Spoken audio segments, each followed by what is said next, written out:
Hi, and welcome to this episode of John's Motorcycle Rescue and Review.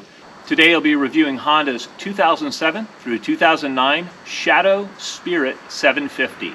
The numeric designation for this bike is VT750C2. In this review, I'll be giving some of the history of the Honda Shadow 750. We'll also talk about the specs of the bike and go through those. And in a little bit, I'll gear up, I'll bring the camera along, and we'll take this bike out on the road to see how it rides. If you're like me and you like classic bikes from the 70s, 80s, and 90s, please feel free to like and subscribe. I feature lots of classic bike content on this channel. Looking at the history of the Shadow 750, the original Honda Shadow 750 was released in 1983. It featured a 3-valve per cylinder, 45-degree liquid-cooled V-twin. It was a shaft drive bike, and the Shadow 750 quickly became one of Honda's best-selling motorcycles ever. In 2007, Honda released a major redesign of their Shadow Spirit 750, and they did a lot of changes during that revision. Notable among those changes was it received a completely new frame, and it shares a lot of components with the Shadow 750 Aero. It also shares the shaft drive now with the Shadow 750 Aero, whereas the earlier 750 Spirits were chain drive. Another upgrade for 2007 was a larger 21-inch front wheel and a wider 160 series rear tire on the bike. I've always thought that the Shadow Spirit 750 was a very cleanly styled bike. I really like the lines of the gas tank. I actually like the emblem on the gas tank as well. It's got a nice bit of chrome on it. It's not overdone. I really think Honda took some styling cues from Harley Davidson on this one, and this bike reminds me a lot of the Harley Softail Deuce, especially with the way the tail section is shaped and the tank and the front fender. Looking at the specs of the bike, the engine in the Shadow 750 Spirit is a 52-degree, 745cc liquid-cooled V-twin. It features 3 valves per cylinder. It has a compression ratio of 9.6 to 1, and at the crankshaft it makes 43 horsepower at 5,500 RPM and 44 foot-pounds of torque at 3,000 RPM. The engine is fed by a single 34mm CV type carburetor, and the engine is mated to a very slick shifting 5-speed transmission, and this bike has shaft final drive. This bike has a single backbone steel frame on it. The front forks are conventional units. They are 41mm forks, and they are non-adjustable. Suspension travel in the front is 4.6 inches. Out back it has dual shocks in the rear, and these are adjustable for spring preload only. Out back, the suspension travel is 3.5 inches. In the braking department, the Spirit 750 has a single disc brake up front with a dual piston caliper acting on that, and it has a large drum brake in the rear. The Spirit 750 has a 65-inch wheelbase. It has a 3.7-gallon fuel tank, and the wet weight on the bike is 536 pounds. One of the features of the Shadow 750 Spirit that makes it so accessible to so many riders is its ultra-low seat height. It has a 25.5-inch seat height on it. That makes it one of the lowest bikes I've ever ridden, and it makes this bike attractive to shorter riders who might not fit on other middleweight cruisers. All right, what makes the Honda Shadow 750 such a popular machine? I'm going to gear up, I'll bring the camera along, let's find out together. Let's ride.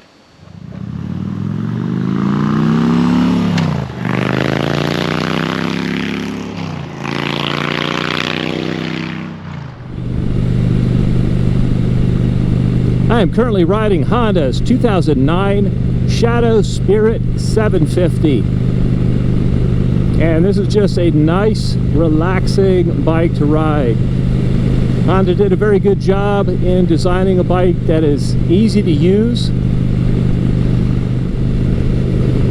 One of the first things I notice when I ride this bike is the seating position. It has a very, very low seat height, but it has a neutral reach to the bars. I like the lower bars. I love the fact that these are not pullback bars.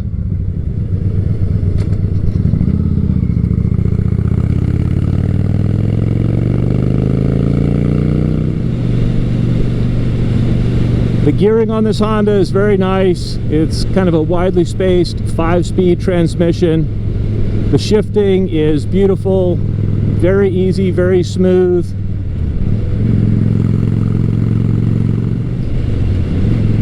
This bike has Cobra exhaust on it, so it's a little bit louder than stock. I don't mind that little bit of extra rumble. It's very fitting on the cruiser style of bike that this is.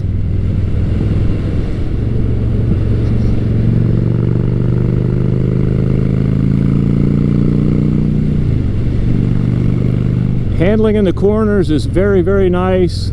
It's very easy and intuitive.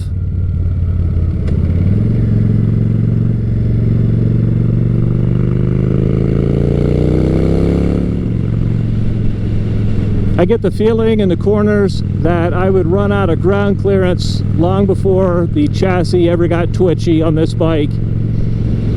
And that's just the nature of a cruiser.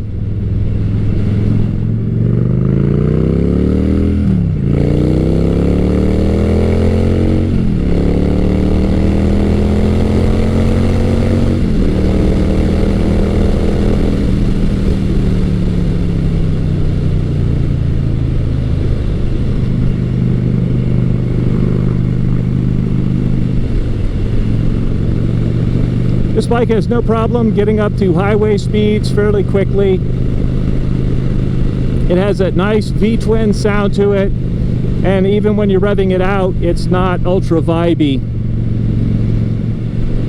Even though this bike has 20,000 miles on it, it feels very, very solid.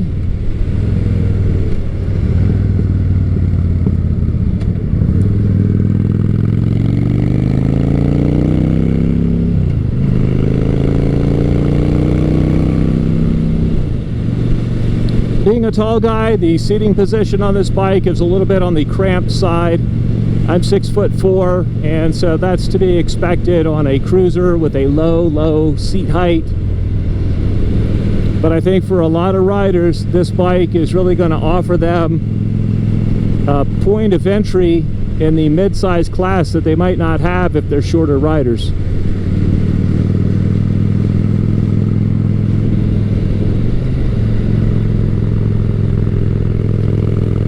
Carburation on this bike is flawless. It's very smooth throughout the rev range. No hiccups.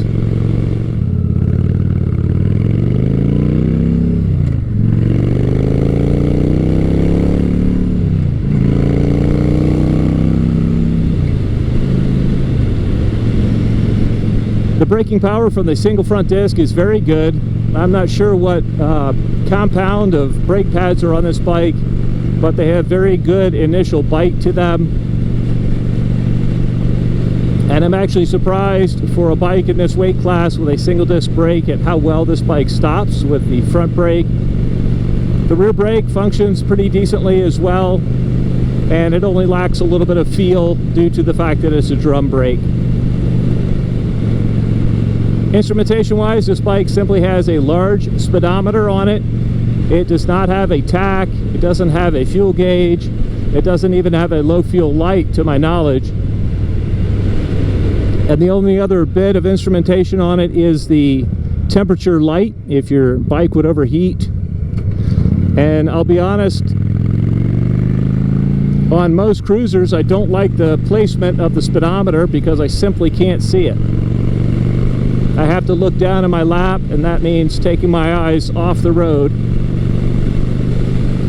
And on this bike, I really have to look down to see how fast I'm going. It's not a specific gripe with this bike, it's just cruisers in general. That's the typical control layout and instrumentation layout, and I'm not a big fan. Clutch pull on this bike is very, very light. It's easy to use, easy to modulate. At 55 miles an hour, there's just a little bit of the V-twin rumble coming through the bars and coming through the foot pegs. But by 65 miles an hour, it starts to vibrate quite a bit. And then surprisingly, it actually smooths out a little bit after 65 miles an hour.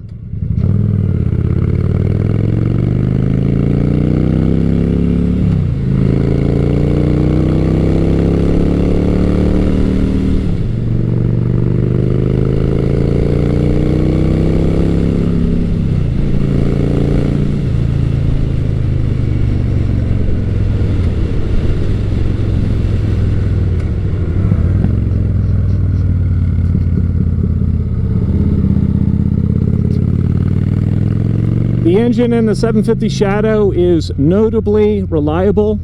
It's a very low maintenance engine, and these bikes just tend to run forever. The 43 horsepower that it makes is, I would say, adequate. It's not earth-shattering by any stretch, but it's applicable to a mid-size cruiser.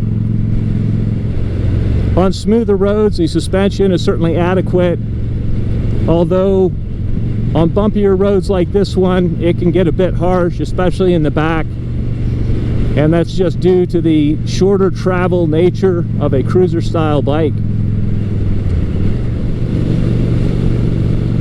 I think Honda did such a good job on this bike capturing the cruiser styling, and to me, the way I see it, it's kind of a Softail light.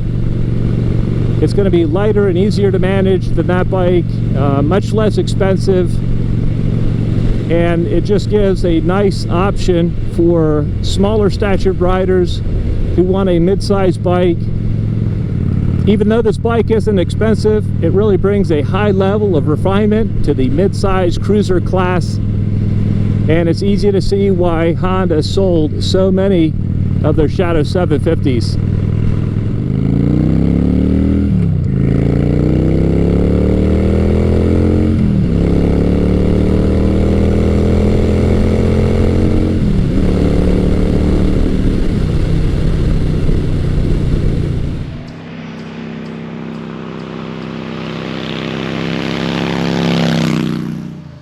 Alright, man, with a lot of fun.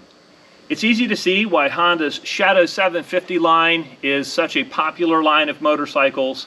They are very good at what they're intended to do, and that is primarily just to cruise down through and enjoy the countryside. They're very low maintenance bikes. They're very reliable bikes. They've got a great track record for reliability.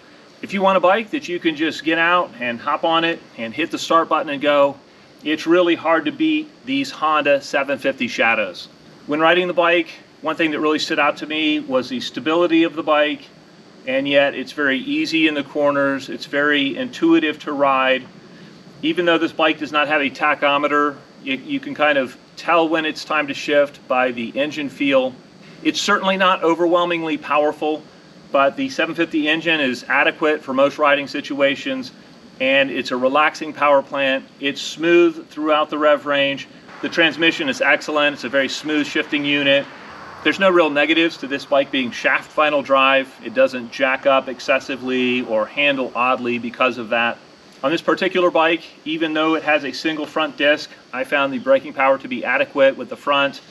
The rear is a typical drum brake. It will stop the bike, but it doesn't have a ton of feel to it. As I said earlier, that low seat height makes this bike accessible to so many riders.